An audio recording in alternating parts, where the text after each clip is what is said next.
Hi, this is Tropical Plants at 53 degrees north. So I've got a random collection of stuff for you today, all very exciting new developments in the greenhouse. So let's reel off the different things that we're going to look at today. So number one, we're going to talk about solving the lighting issue. Number two, we're going to look at Tradescantia Jose Puig. 3, pruning Nepenthes. Number 4, plant we haven't looked at for a while, Thunbergia and the spider mite issue and the lighting issue. And finally, we're going to look at Begonia luxurians and its wonderful blooms, a real star of a plant. And as usual, you can jump down to the description, find the chapter and timestamp that you're interested in, and go straight to that part of the video. So let's jump in. And we are in. So the first thing we're going to look at today is the grow light situation. Now, I've talked about this before. I have these grow lights up here. I've got another one on the other side, very expensive. In actual fact, not expensive for grow lights, but just expensive for lighting. If you've ever come across grow lights before and you've paid like a really small amount compared to what the general grow lighting expenditure is, you'll find that you really get what you pay for. So they're very, very, very cheap ones. And I've just recently bought some LED ones, which I'll show you.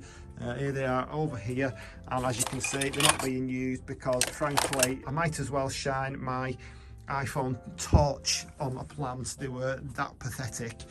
So I guess that's a lesson to me. But the situation was, like, on an average day in the UK, it tends to be overcast, and the lighting that you get, and I'll just show you this little gadget that I bought. This is a light meter, lux light meter, and obviously it tells you a reading as to what the lighting is. You put it right next to the plant and you can get a reading in lux. Now obviously you've got to do a little bit of research on it because you need to know what those figures actually mean and how much lux the plants really need. And I've discovered that really I'm not giving them anywhere near the amount of light that they need, especially the highlight plants like the bougainvillea. You can see I've actually pruned back the bougainvillea again because I'm going to give it another go, and obviously you can see here I have another light. So what happened? Well, I decided that I would do a little bit of research on it, looked it up. Obviously the full spectrum grow lights are the best thing to get, but they are very expensive. And at the moment, I can't really afford to get any more. Now, if you read up on these things, you'll see that the full spectrum grow lights are the best lights to get because obviously the plant gets every little wavelength of light that it needs. However, it also said, the information that I saw, that in actual fact an LED light like this, which isn't a grow light and isn't a full spectrum light, is better than nothing. It's better to give it some of those wavelengths than none whatsoever. Now it looks like it's flickering for you. It isn't in real life. That's just the video, what it does. But I thought I'll give it a try. I've only had it up a week and I think I've already noticed quite a difference. Certainly the Dendrobium nobile back there has like those blooms over on the corner that I've really speeded up in coming out. I've noticed that there's a spike over here which is coming rather quickly. I've just noticed in general that these plants just look healthier.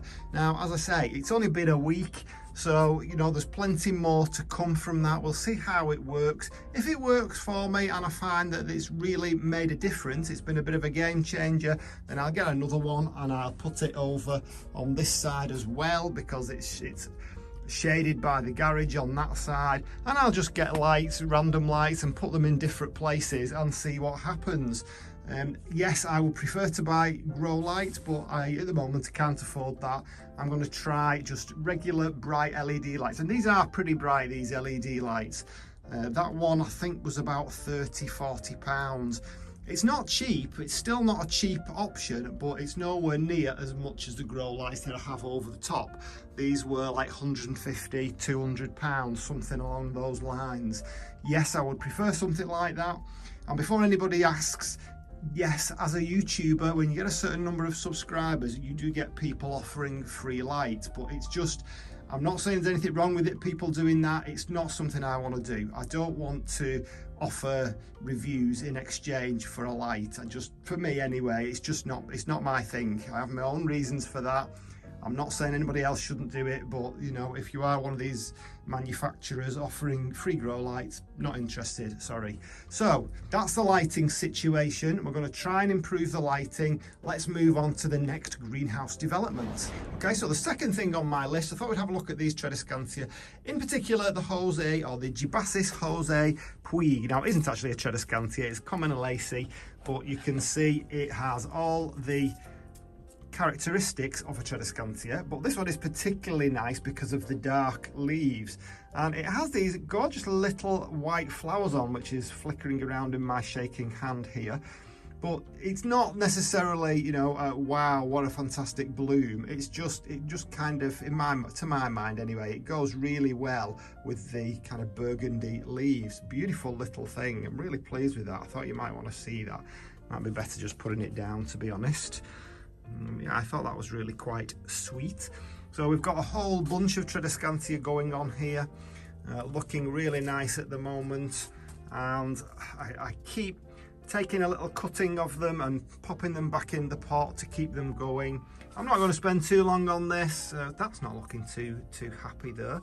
Again, the humidity is usually to blame for that kind of thing. I have switched the fogger off now because, having done the video on humidity, I am of the opinion that I really don't need it. You know, at any point in the year, unless we get some real easterly winds where we tend to get them really dry, and we might get that for like 2 weeks in the entire year. That might be the only time that I really need to flick it on. But I mean, as you can see, I mean, that's not been on now. That fogger's not been on for about 3 weeks. The humidity is still 79%. So, and I've not watered for a few days. That's just what it tends to be in this country. So that's the Tradescantia that I thought I would show you, or the Commelinaceae. Again, I always stumble over that word. We thought we'd have a quick look at that. So the other thing I wanted to look at is this. We've not talked about this plant for a while. If you can see the red blooms, it's looking particularly nice at the moment. So this is a Thunbergia, and I have actually made a few videos on this because I've had so much trouble with it over the last couple of years. And there is one thing that has solved the problem: simply sticking it outside. That's it. That's the only thing that solved the problem. I brought it in about 2 weeks ago, and already you can see how well it's doing, how many scrambling branches we've got here. We've got these beautiful blooms. They don't last very long, but there's always another one ready to open up.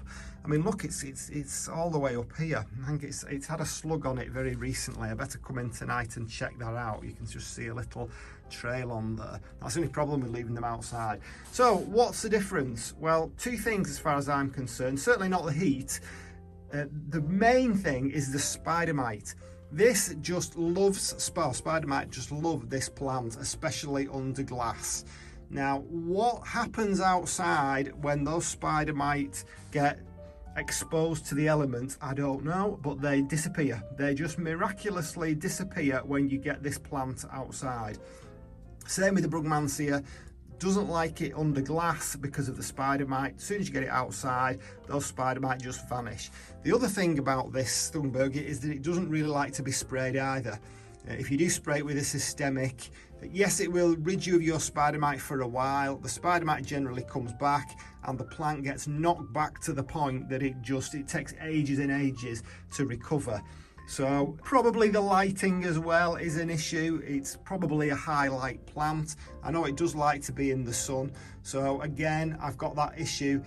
My eyes, or a human's eyes, don't really tell you the true lighting. Obviously we have these eyes that adjust to the lighting to let as much light in as possible. So we think it's bright. I think it's bright under here, but get that light meter on there and chances are that it's way below what it should really be getting in terms of lux, in terms of light intensity. You might have noticed in the background there my begonia gryphon not looking too happy at the moment because I have really pruned it back, and these leaves that were left, these are the ones that were underneath that weren't getting the light. So that's just going through a little transition period. It was so big that I didn't really want it to take over this entire corner of the greenhouse, so I've had to prune it back, but it'll come back, no doubt. So that's the Thunbergia. I think this one, what's this one called? I can't remember, it's that long since. Black-eyed Susan, Thunbergia brownie, this one. So I'm really happy to get that back. A lot of people like these Thunbergias, especially like as a bedding plant through the summer months. Some people have them all year round if they have the conditions for them. It won't like the frost, but I quite like it in here. I like it scrambling about. I love those little brown kind of burgundy red blooms. I think they look absolutely stunning. So that was the next thing on my list. And moving along to my Nepenthes, somebody asked about pruning a Nepenthes. Somebody said, I think it was Kathy, said that she throws her Nepenthes away if they get too big because they get absolutely huge. They grow really well for her. And in actual fact, Nepenthes grow really, really well in houses. There is no reason why you shouldn't have it growing in a house. It doesn't have to grow in a greenhouse.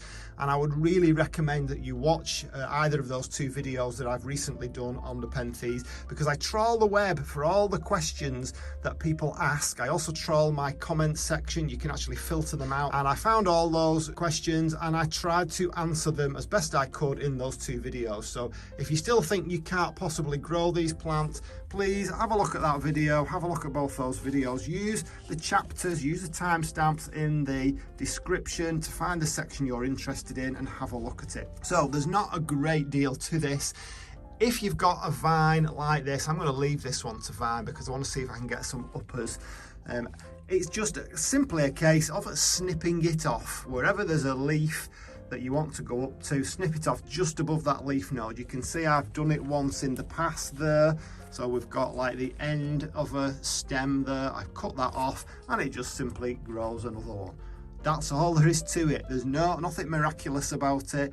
When it starts to vine, cut it off wherever you want to. You can cut it as low down as you want and you'll start to get some basil shoots at the bottom, which are more prone to producing these beautiful pictures.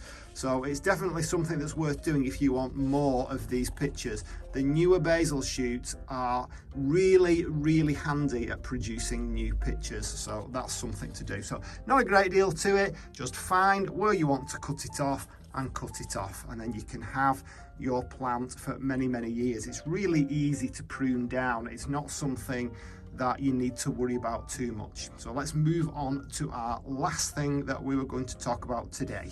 And I really should do a video all about Begonia luxurians. It's such a statuesque plant and definitely something that anybody can grow in a house providing they can give it the lighting that it needs. So I thought I'd show you these blooms. I didn't mention them a while back. They're not all completely open, but they really do add something nice, something quite, I don't know how to describe them really. They're delicate. They've got this little splash of yellow in the middle and they have a scent to them. Now obviously these aren't all open. They should all end up yellow in the end, no doubt. It's just, it looks like the stamens that are yellow. That's probably the pollen on them. But they're not all open.